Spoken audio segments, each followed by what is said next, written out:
So hello guys, स्वागत है आप सभी का एक नए चैप्टर में। सॉरी फॉर डिले वीडियो, क्योंकि जो ये फेस्टिवल सीज़न से इसलिए मैं थोड़ा सा बिज़ी था कामकाज में। तो आज हम लोग अपना अगला चैप्टर शुरू करेंगे, जो है सिविक्स का चैप्टर नंबर 1, पावर शेयरिंग। तो चलिए शुरू करते हैं। आज हम इसकी NCERT एक्सरसाइज करेंगे। तो उसका फर्स्ट क्वेश्चन है, what are the different forms of power sharing in modern democracies, give an example of each of these. तो उन्होंने कहा है कि पावर शेयरिंग की डिफरेंट फॉर्म्स कौन कौन सी हैं मॉडर्न डेमोक्रेसी में, और उनकी एग्जांपल भी देनी है। तो हमारे यहाँ पर पावर शेयरिंग की अप्रॉक्सीमेट 4 मॉडर्न डेमोक्रेसीज में फॉर्म्स हैं।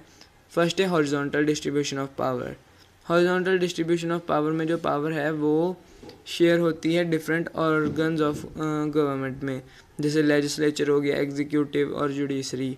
इसकी एग्जांपल है India. Second form of power sharing है the federal division of power. मतलब कि जो पावर है वो गवर्नमेंट के अलग अलग लेवल्स में डिस्ट्रीब्यूट होती है। जैसे कि इसमें जो पावर है वो गवर्नमेंट के अलग अलग पार्ट्स में होती है, जैसे यूनियन गवर्नमेंट में होगी, स्टेट गवर्नमेंट में और सेंट्रल गवर्नमेंट में। ऐसे 3 या 4 पार्ट्स में डिवाइड हो जाती है।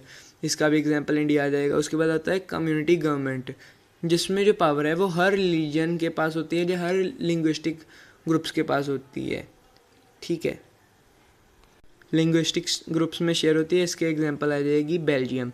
हमारा लास्ट है power between different political parties, pressure groups and movements, जिससे कि इसमें जो कंपटीशन होता है वो इन वन एंड नहीं रहता। तो इसका एग्जांपल आ जाएगा हमारा, तो इसका एग्जांपल भी हमारा इंडिया होगा, क्योंकि जो इंडिया है इसमें भी अलग अलग ग्रुप्स में पावर को डिवाइड किया जाता है। तो हमारा सेकंड क्वेश्चन है, state one prudential reason and a moral reason for power sharing with an example for the Indian context. तो जो इसमें हमें बताना है एक प्रूडेंशियल रीजन और मॉरल रीजन इंडिया के कॉन्टेक्स्ट में, इंडियन कॉन्टेक्स्ट में बताना है। तो हमारा इसका आंसर आ जाएगा, while prudential reason stress that power sharing will bring out better outcomes. तो जो प्रूडेंशियल रीजन होता है वो स्ट्रेस डालता है इस चीज़ पर कि जो पावर शेयरिंग वो डिफरेंट बेटर आउटकम्स निकालेंगे। जो इंडिया में है वो हॉरिजॉन्टली पावर है जो शेयर है, जिसमें लेजिस्लेचर, एग्जीक्यूटिव और जुडिशरी आता है, जो कि रिस्पॉन्सिबल होते हैं सभी चीज़ों के लिए। जो रिजर्वेशन होती है वो एप्लीकेबल इन इंडिया होती है, where various sections are given benefits over other to avoid conflicts, जिसमें कि जो हर सेक्शन को अपना वो पावर दी जाती है, जिससे कि दो कम्युनिटीज़ में झगड़े ना हों। जो हमारा मॉरल रीज़न है वो है, moral reason emphasizes the very act of power sharing as valuable. कि जो मॉरल रीज़न ये बताते हैं कि जो पावर शेयरिंग है वो बहुत ही ज़्यादा वैल्यूएबल है। In India citizens are confirmed with fundamental rights और and directive principles of state policies and implied in the government.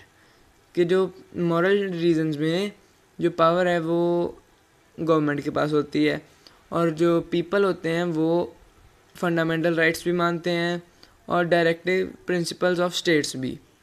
हमारा थर्ड क्वेश्चन एक बहुत ही डिफरेंट क्वेश्चन है, ये पेपर्स में भी आ सकता है आपके बोर्ड एग्जाम में। यह after reading these chapters 3 students drew different conclusions, which of these do you agree with and Y.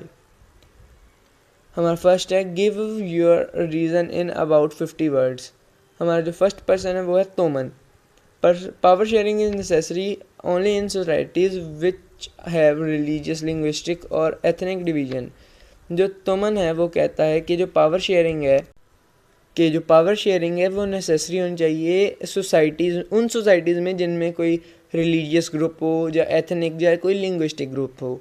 और जो मैथाली है वो कहती है कि जो पावर शेयरिंग है वो सूटेबल है ओनली फॉर बिग कंट्रीज़, की जो बड़ी कंट्रीज़ होती हैं उनमें ही सिर्फ पावर शेयरिंग होनी चाहिए, जिनके पास रिलीजन डिवीजन्स ज़्यादा होती हैं। मतलब कि जैसे इंडिया, इसमें कितने सारे रिलीजन है। और जो थर्ड पर्सन है जो है ऑसेप, वो कहता है every society needs some form of power sharing even if it is a small or does not have social division. तो जो औसफ है वो कहता है कि हर कंट्री के पास पावर शेयरिंग होनी चाहिए, चाहे वो छोटी हो या बड़ी, और चाहे उसमें कोई सोशल डिवीज़न हो या ना हो। तो इसका आंसर आ जाएगा कि जो ओसफ का कंक्लूजन है वो राइट है, क्योंकि पावर शेयरिंग ये इंश्योर करती है कि आपके पास अगर कोई ग्रुप ना भी हो तो भी आप जो सोसाइटी है वो वेल बैलेंस्ड रहे। इसलिए जो पावर शेयरिंग है वो एक अच्छा डिसीज़न है ओसफ के कंक्लूजन के तौर से। सो जो हमारा फोर्थ क्वेश्चन है वो है द मेयर ऑफ मैचथम, एक कंट्री है मैचथम, एक टाउन है मैचथम जो कि ब्रसल्स इन ब्राज़ील के नज़दीक है, has defended a ban on speaking French in the town school, कि उसने बैन कर दिया है टाउन्स के स्कूल में फ्रेंच बोलना।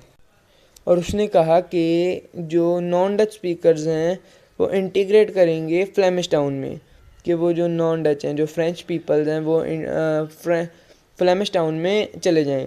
Do you think this mayor is in keeping with the spirit of Belgium's power sharing arrangement? Give your reason in about 50 words. उसने ये भी कहा है कि जो मेयर है मैचथम का, उसने सही काम किया या नहीं। तो इसका आंसर है the mayor of the mayor of Mestham to ban French speaking in the town schools near Brussels is unfair। तो ये बिल्कुल ही गलत बात है कि उसने ऐसा किया, क्योंकि it does not keep with Belgium's power sharing arrangement। ये पूरा ही खिलाफ है बेल्जियम के पावर शेयरिंग अरेंजमेंट में। जो पावर शेयरिंग है helps maintain a balance between different sections of society। In Belgium, there is a need to maintain the power sharing between the Dutch and the French to avoid civil unrest। उन्होंने ये भी कहा है कि अगर Belgium में power sharing ना हो डच और फ्रेंच के बीच में, तो इससे काफ़ी सारे क्राइम्स भी हो सकते हैं। Banning the French will promote the tendency of civil unrest. To promote peace amongst different communities, the mayor should promote a bilingual education system in the town schools। मतलब कि उसे फ्रेंच बोलने वाले भी और डच बोलने वाले दोनों तरह के स्कूल्स चलाने चाहिए। तो जो हमारा लास्ट क्वेश्चन है वो है read the following passage and pick out any one of the prudential reason for power sharing offered in this. कि हमें कोई भी एक प्रूडेंशियल, हमें जो ये पैसेज दिया गया है हम ये पढ़ेंगे, उसके बाद हम बताएंगे इसमें कौन सा प्रूडेंशियल रीज़न लागू करता है। We need to give more power to the panchayat to realise the dream of Mahatma Gandhi and the hope of the makers of our constitution। Panchayati Raj established true democracy। It restores power to the only place where power belongs in the democracy, in the hands of people। Giving power to panchayat is also a way to reduce corruption and increase administrative efficiency। When people participate in the planning and implementation of developmental schemes, they would naturally exercise greater control over these schemes।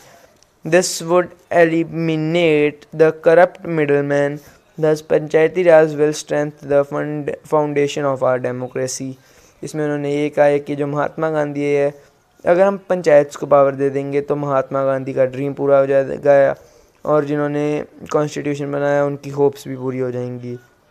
Power पंचायती राज में देने से जो corruption है वो भी बहुत ज़्यादा कम हो जाएगा और पीपल जो हैं वो डेवलपमेंट स्कीम्स की तरफ ध्यान देना भी ज़्यादा कर देंगे। और जो पंचायती राज है वो हमारे जो डेमोक्रेसी है की फाउंडेशन है उसको भी बहुत ज़्यादा। तो इसका जो आंसर आ जाएगा वो होगा the prudential reason in the given passage is. जो इस पैसेज में प्रूडेंशियल रीज़न दिया है वो है given power to panchayats, it also a way to reduce corruption and increase administrative efficiency, जो मैंने अभी आपको बताया है। तो हमारा ये लेसन यहाँ पर ख़त्म होता है। इसके MCQs है वो आप खुद कर लेना प्लीज़, क्योंकि अब मेरी सेहत भी थोड़ी सी ठीक नहीं थी इसलिए मैं नहीं कर पाया। तो thank you for watching my video. कृपया करके आप लाइक एंड सब्सक्राइब कर दीजिएगा। Thank you very much.